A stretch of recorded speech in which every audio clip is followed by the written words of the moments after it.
Au Mexique, une manifestation a dégénéré devant le palais présidentiel et une centaine de policiers ont été blessés. Des jeunes de la génération Z, des moins de 30 ans principalement, mais aussi des manifestants plus âgés. Tous étaient rassemblés pour dénoncer la mort d'un élu local qui luttait contre les cartels de la drogue. Samy De Voist, Mathieu Van Winkel. Des pierres contre des boucliers et des gaz lacrymogènes.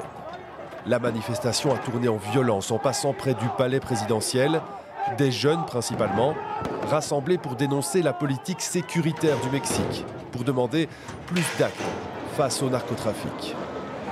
Tout ce qu'on veut, c'est la justice et en finir avec l'impunité de ce gouvernement. Nous sommes fatigués de voir que toutes les enquêtes ne mènent à rien, que le pouvoir soit entre les puissants.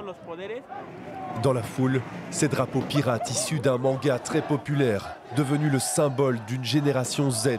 Les moins de 30 ans demandent un meilleur avenir, un symbole apparu déjà au Maroc, au Népal et ailleurs, dans d'autres manifestations. Ce que moi j'aimerais que le gouvernement fasse, c'est qu'il arrête de donner autant de latitude au trafic de drogue. Il faut le contrôler et qu'il arrête l'extorsion des gens.